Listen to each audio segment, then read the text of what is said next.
बिस्मिल्लाहिर्रहमानिर्रहीम। शुरू करें जी। बिस्मिल्लाहिर्रहमानिर्रहीम। मैं आप सबको बहुत मशकूर हूँ कि हमारी भी पेशी हर हफ्ते लगती है तो आपकी पेशी भी लगती है। बहरहाल ये तीसरा साल है इन अदालतों में पेश होते हैं और वो हकीकत जो पहले दिन हमें मालूम थी, सारे पाकिस्तान को मालूम है और मेरा ख्याल है कि वज़ीर-ए-आज़म साहब को भी मालूम हो गई है कि या ये नैब रहेगा या ये मुल्क रहेगा, ये दोनों इकट्ठे नहीं रह सकते। या मुल्क चलेगा या नैब चलेगी।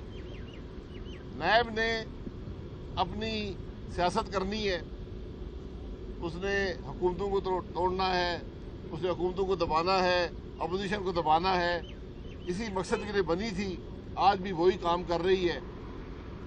अपने हालात ये हैं कि जो स्कैंडल आता है, ब्रॉडशीट का स्कैंडल आया, उसकी फाइलें गायब हो गई हैं। आप जाकर, मैं हमेशा कहता हूँ, इन अदालतों में कैमरे लगाएं और पाकिस्तान के अवाम को दिखाएं कि ये नैब की क्या सर्कस है, कि क्या हो रहा है इन अदालतों में। अभी ये 9:30 बजे का वक्त है, 3 वज़ीर-ए-आज़म के केस एक अदालत में लगे हुए हैं। क्यों नहीं दिखाते आप पाकिस्तान के अवाम को इन केसों की हकीकत क्या है? कोई 4 साल से चल रहा है, कोई 6 साल से चल रहा है, हमारा केस 3 साल से चल रहा है। मकसद क्या है? मकसद यही है कि सियासतदानों की हद तक की जाए, सियासी निज़ाम को दबाव में लाया जाए, सियासी निज़ाम से अवाम का एतमाद उठाया जाए। ये नैब के काम है। ये एक आमिर ने बनाया था, 21 साल के बाद भी कायम है और कायम एक मकसद के लिए है और वो सिर्फ इस मुल्क में सियासत को कंट्रोल करना है। ये बात सुप्रीम कोर्ट भी कह चुका है, लेकिन यहाँ किसी के कान पर जूं नहीं रेंगती। बहरहाल ये मामला चलता रहेगा, लेकिन इससे एक ज़्यादा सीरियस मामला आज मुल्क में है। उसका नाम है कोविड। 1 साल पहले कोविड आया था। आज दुनिया के हर मुल्क ने उस पर काबू पाया है, सिवाय एक मुल्क ने, उसका नाम पाकिस्तान है। 1 साल पहले जो इन्फेक्शन रेट था, उससे दुगना इन्फेक्शन रेट से ज़्यादा आज मौजूद है, दारुल हुकूमत में मौजूद है। जो 1 साल पहले डेथ का रेट था, उससे 10 गुना डेथ का रेट आज है। हमारी एक इदारा बनाया गया, national command and operation centre. इसका मकसद क्या था? National command and operation centre, जिस तरह कोई कश्मीर फतह करने जा रहे हैं। इस कमांड एंड ऑपरेशन सेंटर मार्च को एक मीटिंग की और ये कोई 16 निकाती इन्होंने फैसले किए। 16 नुकात के फैसले हैं, ये पब्लिक डॉक्यूमेंट है। तो 16 नुकात के 13वां नुक्ता जो है वो कहता है कि मास्क पहना करें। पूरी दुनिया में कोई पॉलिसी जो बनी है, उसका पहला सबसे अहम नुक्ता है कि हुकूमत ये इंश्योर करती है कि जो शख्स बाहर जाता है वो मास्क पहन के जाए। यहाँ पर 13वां नुक्ता है, आप बाजार में चले जाएं, 90% लोग मास्क नहीं पहने हुए। फिर इसमें एक बड़ी लंबी फहरिस्त है, बसें 70% में चलेंगी, दुकानें जो हैं वो 6 बजे बंद हो जाएंगी, शादी घर बंद हो जाएंगे, 300 से कम का होगा। एक लंबी चौड़ी ये कहानी इसके अंदर है और लिखा हुआ है कि 22 तारीख को से इसका इतलाक हो जाएगा फौरी तौर पर। आज क्या तारीख है जी? 30 तारीख है। ये 22 का है कि फौरी तौर पर इतलाक होगा। मैंने हिसाब लगाया, 11 शादियों में मैं खुद जा चुका हूँ इस अरसे में। किसी आदमी ने मास्क नहीं पहना हुआ था, सारी शादियां इनडोर थी। तो ये ऐसी पॉलिसियां बनाना जिनका कोई मकसद नहीं है, जिनका कोई रिजल्ट नहीं है, और 1 साल के इस अरसे ने साबित कर दिया है कि ये NCOC नाकाम हो चुका है, इसको समझ नहीं है कर क्या रहा है। तो जिस तरह अब हमें पता चला है 3 साल के बाद कि हमारा वज़ीर ख़जाना नालायक था, जब मुल्क की मईशत तबाह हो गई तो हमें पता चला कि वो नालायक था, तो हमने एक और काबिल आदमी को वहाँ पर, जो पहले भी वज़ीर ख़जाना रह चुके हैं, उनको यहाँ पर लाकर रख दिया है। तो मेरी भी गुजारिश होगी कि ये NCOC भी नाकाम हो गया है। उसका बड़ा वाज़ेह सबूत है कि 1 साल के बाद हम आज कोरोना की बदतरीन वबा में हैं। और मैंने ये 16 नुकात कई दफ़ा पढ़े। मैंने कहा देखूं कि यार कोई वैक्सीन का जिक्र भी है, इसके अंदर कोई वैक्सीन का जिक्र नहीं है। जो वाहिद तरीका है दुनिया में कंट्रोल करने का कोविड की स्प्रेड को, वो वैक्सीन है। 16 नुकात NCOC बैठकर फैसले करता है, कोई वैक्सीन का जिक्र नहीं है।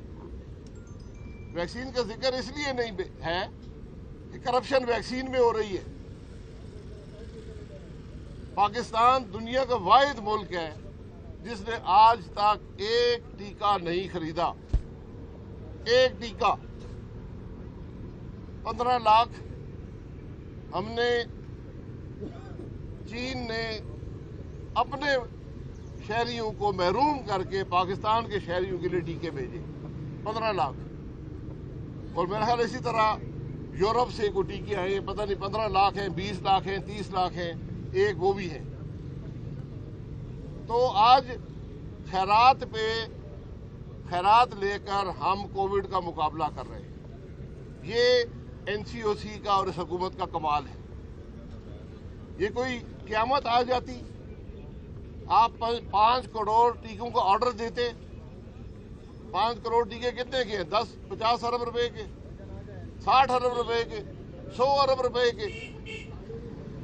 ये कोविड में जो आज 1 साल बाद भी आप लॉकडाउन कर रहे हैं, इनका रोजाना जो खर्चा है हुकूमत पर, वो अरबों रुपए में जाता है। हम आज तक एक वैक्सीन नहीं खरीद सके। दुनिया का वाहिद मुल्क है जिसने कोई वैक्सीन नहीं खरीदी।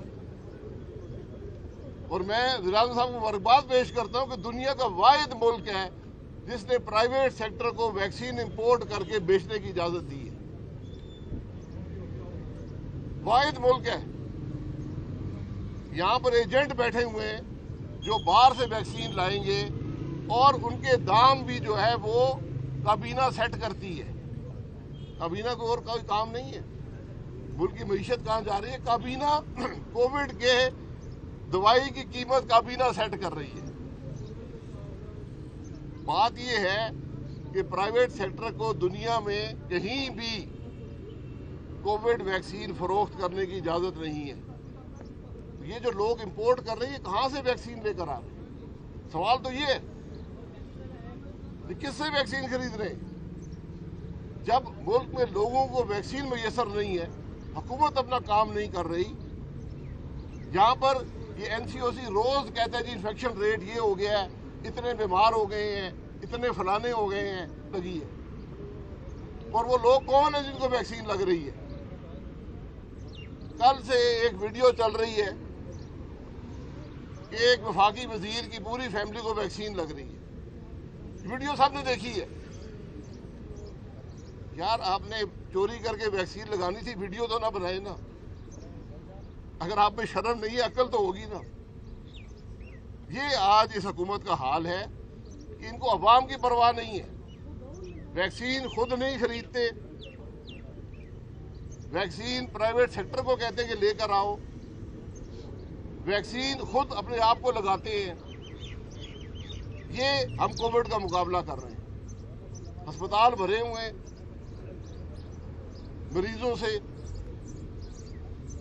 कोई रुकावट है नहीं, कोई पॉलिसी है नहीं। और NCOC बना हुआ है, मीटिंगें होती हैं, हमें टीवी पर दिखाया जाता है, बड़े अच्छे अच्छे कपड़ों में और वर्दियों में लोग बैठे हुए हैं। वो कर क्या रहे हैं? हर महकमे का यही हाल है। पेट्रोलियम में 122 अरब खा के चले गए, पता नहीं और सैकड़ों अरब खा के चले गए, पूछने वाला कोई नहीं। पावर सेक्टर में रेट बिजली का कहां से कहां पहुंच गया है। गर्दिशी कर्जा भी दुगना हो गया। वजीर वही बैठे हुए हैं। दवाइयों का वजीर पैसे खा के भाग के, आज तक किसी ने पूछा नहीं है। चीनी में वजीर अरबों बनाकर निकल गए, कोई पूछने वाला नहीं है। गंदम का स्कैंडल है, किस वजारत में स्कैंडल नहीं है, आज कोई पूछने वाला नहीं है। चले वो आप पैसे खाते रहे, वो नैब आपको नहीं पूछेगा कि वो तो अपोजिशन के लिए बना हुआ है, लेकिन एक दिन वो भी पूछ लेगा आपसे। लेकिन ये इस मुल्क के अवाम पर रहम करें कि ये कोविड का तो मुकाबला कर लें, वैक्सीन तो खरीद लें। मैं तो सुनना चाहता हूं कि आज काबीना ने फैसला किया है कि हम 5 करोड़ वैक्सीन खरीदेंगे।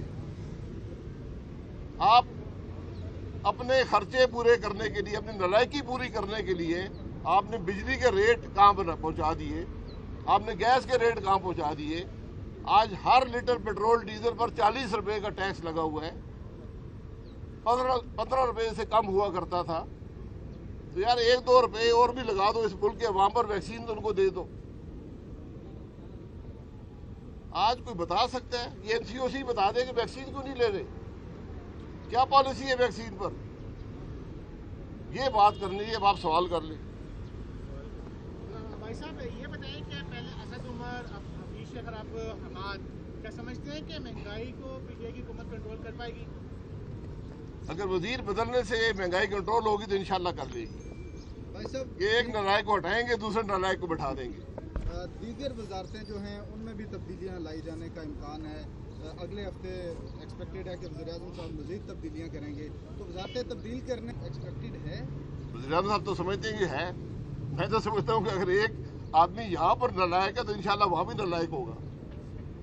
अगर एक की परफॉर्मेंस ये है जो आपके सामने है, मैंने एनसीओसी की बता दी है, मैंने पावर मिनिस्ट्री की बता दी है, पेट्रोलियम की बता दी है, हेल्थ की बता दी है, फाइनेंस की बता दी है, आप कर क्या रहे हैं? ये वही वज़ीर-ए-आज़म जो कहता था मैं इनसे पूछूंगा इन्होंने काम क्या किया है, तो मैं वज़ीर-ए-आज़म से पूछूंगा तुमने काम क्या किया है, इसका जवाब दे ना मुल्क को। एक मुस्बत काम ये हुकूमत बता दे। ये वैक्सीन ही खरीद लेते, मैं कहता चलो यार कुछ तो किया है इस हुकूमत ने। आज एक मुल्क में तमाशा लगा हुआ है। जी सर, आप एक तरफ आज आप पेश हुए, दूसरी तरफ यूसुफ रज़ा गिलानी का भी नाम था एक रेफरेंस में, तो उनके केसों में तो बड़ी लंबी लंबी तारीखें मिल जाती है, आपको हर 4 से 5 6 7 रोज लाते रहते हैं। जी, वो बाप पार्टी से जी। पीडीएम के हवाले से क्या कहेंगे? मास्क की बात की, आपकी थोड़ी सी खिलाफवर्जी नजर आ रही है। दूसरी बात ये बताइए, किसकी? मास्क की मैंने कहा आपके दाएं बाएं भी जो है ना थोड़ी सी वो वायलेशन नजर आ रही है टीवी फ्रेम्स में, तो करना चाहिए। दूसरा सर ये तो अब पे कार्रवाई करें ना यार। ये जो एनसीओसी का खत है इसमें बार बार लिखा हुआ है adherence to strict COP guidelines and procedures. ये तो बता दें वो प्रोसीजर और गाइडलाइन है क्या, ये किसी को नहीं पता। आज दूसरे सफे पर लाइन लिखा adherence to strict guidelines and procedures. जी सर, तनकीद आपने सारी गवर्नमेंट पे किया, लेकिन आप हमें यहाँ पर ये भी बताते थे कि हम इस गवर्नमेंट को बाहर फेंक देंगे, पीडीएम बन गई है। अब अपोजिशन का क्या राय है? मतलब पीडीएम को मेरा ख्याल हमने फैसला किया कि बाप पार्टी को भी पीडीएम में शामिल कर लें ताकि मसले हल हो जाए।